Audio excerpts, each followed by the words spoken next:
Bonsoir, le projet de fédération des universités toulousaines, projet IDEX, est sur le point d'aboutir. Les détails dans ce journal. Avant les grands départs en vacances, gros plan sur une opération de sensibilisation pour la sécurité des enfants en voiture, ici à la clinique Sarus-Teinturier, et puis à quelques jours de Noël, coup de projecteur sur une animation pour les enfants, là aussi dans un centre commercial aux portes de Toulouse. Le projet IDEX qui vise à fédérer les universités toulousaines enfin sur les rails. À la sortie d'un conseil d'administration ce matin, les présidents d'universités affichaient le visage du rassemblement.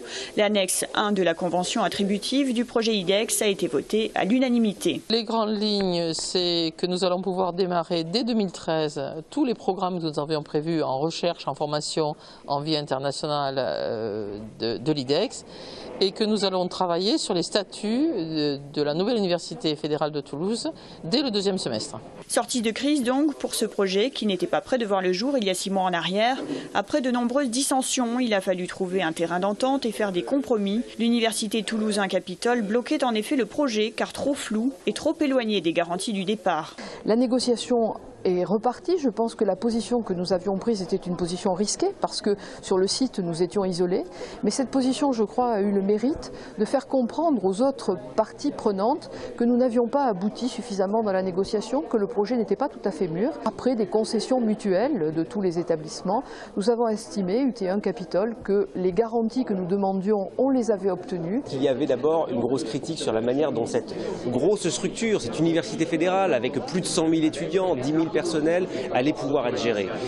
Nous avions besoin de quelque chose qui rassure et qui entraîne l'ensemble de ceux qui font vivre au quotidien les universités. Donc cette gouvernance était contestée, nous lui avons substitué une nouvelle proposition qui, elle, suscite l'assentiment. Vous savez bien que dans toute société, on a besoin d'une démocratie, d'une collégialité, d'une manière d'associer les acteurs. Eh bien, c'est ce que nous avons réussi à faire. Plusieurs groupes de travail ont été mis en place. Suivent en effet 4 autres annexes pour la convention attributive qui, elle, doit être votée en mars. Comment résister à la crise économique et notamment à la concurrence des pays du Maghreb quand on est sous-traitant de l'industrie aéronautique et spatiale?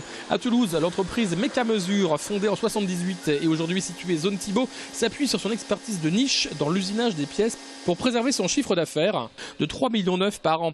Il joue plus sur la qualité que sur la quantité. L'investissement chez nous, c'est de l'ordre de 15 à 20% tous les ans. Et donc pour permettre de faire justement ces pièces de précision qui sont la plupart du temps à l'unité, 1 ou 2 pièces, peut-être parfois 10 mais jamais plus. Des machines en provenance de Suisse, du Japon ou d'Allemagne pour un travail de précision afin de satisfaire par exemple Thales situé à proximité. Enfin, pour aider ce tissu de PME, chaque année se tient le SIAN, le salon de référence des industriels du secteur aéronautique. Un bon cru cette année semble-t-il. L'édition de 2012, qui avait lieu donc le mois dernier, a eu une croissance par rapport à l'année précédente de 30%. Aussi bien au niveau des exposants, puisqu'on est passé à 400 exposants, et qu'au niveau des visiteurs, puisqu'on a dépassé le cap des 6000 visiteurs sur 3 jours. Reste à savoir si derrière il y aura des contrats. Dans ce contexte, 2013 s'annonce comme une année de transition dans l'attente d'une réelle reprise économique. Le Brésil, c'est certes ses plages, son tourisme, ses 194 millions d'habitants et dans un registre plus pragmatique, la 6e économie mondiale qui représente pour les entreprises françaises un marché particulièrement attractif dans le domaine de l'aéronautique, du luxe ou bien encore de l'environnement. L'entreprise qui aborde le marché brésilien avec une technologie qui est déjà présente sur le marché va avoir beaucoup de difficultés. En revanche, l'entreprise qui arrive avec des atouts qui sont clairement demandés par l'industrie brésilienne, cette entreprise-là va effectivement avoir davantage de chances. Il y a de très très gros besoins au Brésil, le marché est extrêmement porteur et a 2 caractéristiques qui nous intéressent. La première, c'est d'être demandeur de technologie. Il peut leur rendre service aussi bien dans le domaine du traitement d'eau municipal, où il y a des demandes aujourd'hui, la création des infrastructures dont le Brésil a besoin pour accueillir par exemple les Jeux Olympiques ou la Coupe du Monde de football. Le marché brésilien sera certainement beaucoup plus difficile. Le marché américain est très ouvert, le marché brésilien est très fermé. Les Brésiliens sont protectionnistes, ont mis un système de barrières douanières à l'entrée extrêmement fort, donc ça ne sera pas facile, clairement. Les échanges commerciaux franco-brésiliens en 2011 représentent 8 milliards d'euros, 4 milliards dans chaque sens. La France est le 5e investisseur au Brésil, drainé par des régions comme Midi-Pyrénées, qui en est la 3e, avec un volume de 10% des exportations de France. 81% des exportations de la région Midi sont dues essentiellement au poids de l'aéronautique. L'avionneur européen détient actuellement 70% du marché de l'aviation civile brésilienne. À l'instar de ce secteur, des PME de Midi-Pyrénées comptent se développer dans ce marché géant qu'est le Brésil. Pas de rassemblement pour les Sanofi jeudi 20 décembre, mais une présence des salariés des sites de Toulouse et de Montpellier qui manifestent à Gentilly ce mercredi où se tient le comité de groupe. Les représentants des salariés tenteront encore une fois d'en savoir plus sur l'avenir du site de Toulouse. Selon usinenouvelle.com, la direction propose une trêve de Noël. Christian Lajoux, le président de Sanofi France, dans une note envoyée le 17 décembre aux responsables syndicaux, indiquerait, je cite, qu'il est prêt à prendre le temps du dialogue en laissant au processus les moments de respiration nécessaires dans une volonté d'écoute et d'ouverture.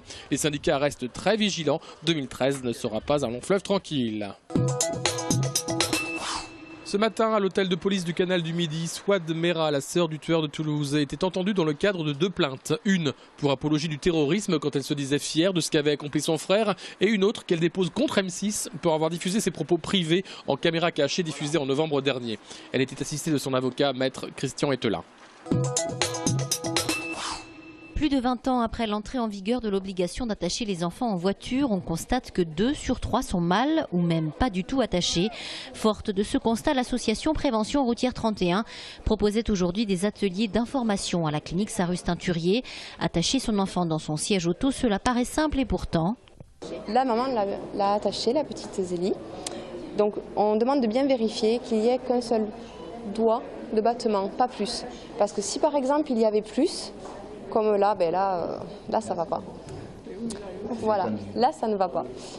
Après avoir organisé des ateliers à destination des parents sur les gestes qui sauvent, la clinique Sarus-Teinturier s'implique aujourd'hui encore dans la prévention. À quelques heures des grands départs en vacances, elle accompagne les parents à la sortie de la maternité. Ce dont on veut s'assurer, c'est qu'ils partent de la maternité dans de bonnes conditions, qu'ils aient bien attaché les coques, les nacelles ou les sièges auto dans leur véhicule et aussi qu'ils aient bien attaché leurs enfants dans ces différents supports. Et pour se faire une idée de ce que peut subir un enfant non attaché, imaginez qu'une collision à 50 km/h correspond à une chute du 4e étage.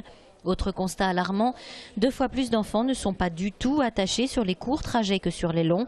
40% des accidents mortels dont sont victimes les enfants surviennent lors de trajets de moins de 3 km.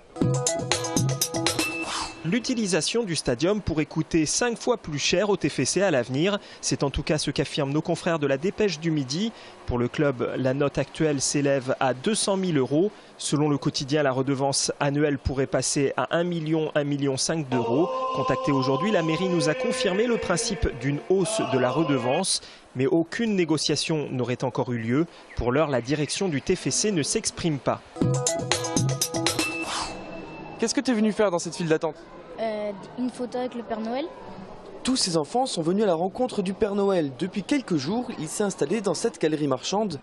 Devant ces décors féeriques, même les plus grands retombent en enfance. Et on se trouve dans un autre ciel, dans un autre monde plutôt, et dans le ciel avec toutes ces couleurs qui évoquent la couleur des étoiles, de la nuit, du froid, de la neige.